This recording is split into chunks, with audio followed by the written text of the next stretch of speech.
as a result of their recent drop points, they do still find themselves in second come the end of this midweek round. But absolutely fantastic performance from them, and much needed as well. All right, let's get a post-match reaction here after the big Real Madrid win. Hear from our La Liga correspondent, Phil Kitramilides. Did Xabi Alonso save his job tonight with Real Madrid winning in Bilbao? Maybe that's a little bit dramatic, although he was asked in the pre-match press conference, do you feel like your job is on the line? And he didn't actually respond to that question. Whether or not he saved his job, what he has done is relieve a little bit of the pressure that had built after 3 consecutive draws. And tonight, Real Madrid were really, really strong in both penalty boxes. Defensively, they've got Thibaut Courtois, who is the best goalkeeper in the world.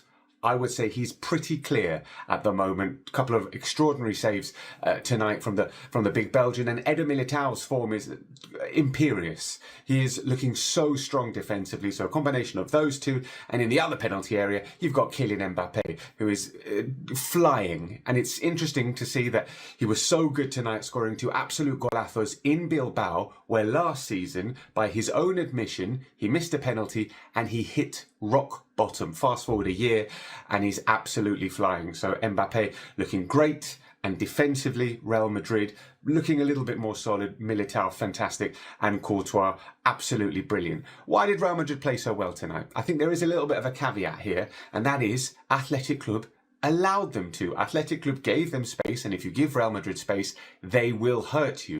Look at the teams who have the average highest defensive lines in La Liga. In the top 5, Real Madrid are in the top 5, but the other teams, Barcelona, Athletic Club, Real Sociedad, Getafe, Real Madrid have beaten all those teams, and they play with a high defensive line. There's space to run into. Look at the teams with the lowest defensive block, and among those are Girona and Rayo Vallecano, 2 teams who Real Madrid have struggled in recent weeks against. Maybe that's an overly simplistic analysis, but I do think there is something in that. If you give Real Madrid space, like Athletic Club did tonight, like Olympiacos did in the Champions League the other week, they will hurt you. If you frustrate them and keep things tight, defend in a low block, don't give them spaces, then they get a little bit stuck. But tonight, absolutely, really, really strong performance in Bilbao. Good points there by Phil, because we see when they can be fluid, when they have that space to work with. Mbappe is just magic always, but Vinny joining in the attack. Maybe they found something now with Jude Bellingham back as the 10. Fede Valverde had a great game as well. And of course, you give Mbappe any space and he just punishes you every time. Yeah, I think we're seeing him looking like his PSG best, which honestly, I don't think we had seen for some time. I think his last maybe 1 or 2 seasons, there was so much talk about the Real Madrid move, and then the Real Madrid move finally happens, and he didn't deliver anywhere near his best. In some ways, this move to this club has almost subsumed his career for several years. And so now we're seeing that guy again. I was kind of waiting to see, when is that dynamism going to show up again, that sort of pace over a yard or two, just create all kinds of windows for himself, that sort of unstoppable character that he had at times at the beginning of his career at PSG, and obviously at his time in Monaco as well. I don't think we had seen it for some time. We are starting to see it again. And that is a real worry in terms of anyone who plays against Real Madrid now going forward in La Liga and the Champions League, but also for anyone who plays France at the World Cup. If he looks like this, that is a real worry. The problem is that Real, I think, so far this season have struggled to build that structure around him. They have struggled to build that structure around him now for a year and a half. That's why they go from being more than a game clear at the top of La Liga to now being in second, because that structure around him is still being put together by Xabi Alonso. There's a lot of friction in the idea of trying to get his knowledge, his tactics, his acumen across to this group and kind of changing their habits. They got used to playing a certain way under Carlo Ancelotti, and now they have to get used to playing really what I would describe as a more modern way of playing the game. So it's going to take some time. They still have some things to figure out, but as long as they have Mbappe playing like this and scoring those kinds of goals, they are an absolute terror to play against. Well, the biggest thing we have really talked about, I think, with Real Madrid this season is their forward rotation. Who's going to be in there? Is it going to be Rodrigo? Is it going to be Vini? Is it going to be Federico Valverde? Mastantuono has seen a lot more time maybe than some would have thought coming off of the Club World Cup. Do they have it figured out now in some ways, maybe a little bit more? I don't know if you can say that they do, but it seems game in and game out, they're still trying to figure out that part of it. Luckily for them, more often than not, it ends up being a pretty good result. Yeah, I mean, the answer to your question, I think so far is no. I think we wouldn't hear as much about issues at the club, players having issue with Xabi Alonso, if there wasn't something going on behind the scenes that suggested that things are not totally copacetic. I think there are some underlying issues at Real Madrid, because otherwise I think they'd be well clear at the top of La Liga, because they had built up that margin. They had played well over a run of games. They're grinding out results. But when things start to go wrong, when the leaking starts to happen, it suggests that not everything is perfect at the club. But you look at today's performance, and Phil kind of said it there. In some ways, you have to set out first and foremost to try and frustrate this team.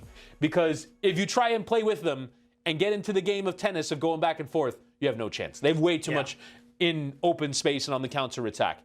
But if you try and sort of remind them of why they have issues, of why they struggle to break down low blocks, and frustrate them, maybe don't give up a goal, get to 0-0 after 30 minutes, they will revert back to all the problems that they've had. So have they figured something out? I don't think so. I think we will know if and when they do, when they get on a run of results, and when they start to look like there is no stopping them. Because, again, in theory, we've been talking about this for how long? 18 months now? Where you add up the sum total of the attackers and go, there's no stopping that team. But clearly some teams have figured out a way to stop them. Athletic just couldn't today. Yeah, you would think that they could maybe even run away with the league, the way that they have played and the way that this team is. It just hasn't happened yet. One of those big signings, though, in the offseason, we mentioned Mastantuono, Trent coming over from Liverpool. And he has been good at times when he can stay on the pitch. He had to go off in the 55th minute again, but he made a major impact at the beginning of this match. Yes, and I think that threat, and I think we saw it mainly in the first goal with that long ball towards Mbappé.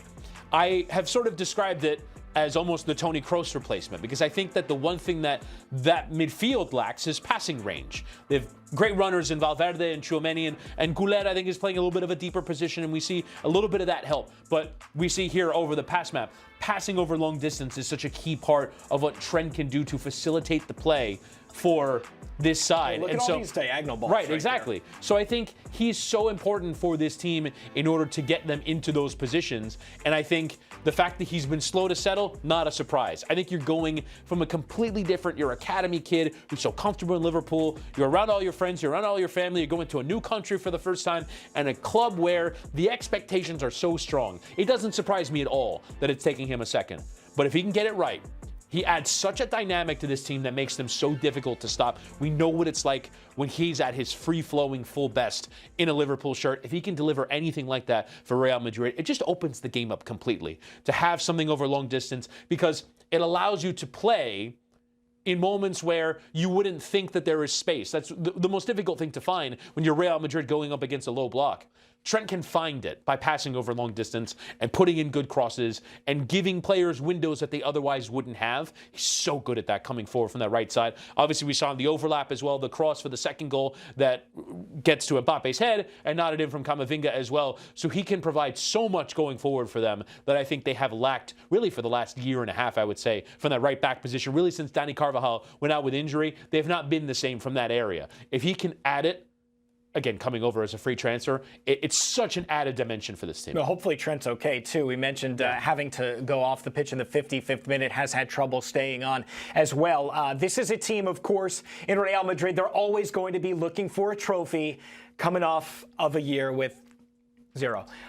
Is unless this... you count the Super Cup or Intercontinentals and all that, but yeah. But not the major big ones that they're looking of course, for. Yes. So is this the season Xabi Alonso gets one of those finally here for this team? Because all the chatter has been around, is he in control of his locker room right now? Yeah, I mean, there's kind of a half-hearted suggestion. Phil alluded to it there that he might lose his job if they lose this game against Athletic Club, which is stunning because Xabi Alonso was the top managerial prospect in football for 2 years, even 2.5 years since he really got Leverkusen going. So the fact that it has gone so poorly for him, I think it suggests how much Real Madrid was sort of in need of a cultural shift, because I just don't think there are very many coaches who coach like Ancelotti does, where it's very much about allowing the players to do what they do, not being incredibly rigorous in terms of demanding, pressing, and really going at teams in terms of their identity. It's about working to the best strengths of the players, allowing them to deliver their best performances, but ultimately you do what you do. Xabi Alonso and modern coaches are much more about systems and aggression and pressing and making it difficult on opposition. And so I think that lack of buy-in makes some sense to me. There was always going to be, I thought, some friction. So the fact that they're winning and playing well, at the very least, kind of holds off this conversation for a little bit longer. But I don't think it's anywhere near going away until, as you say, he starts winning things.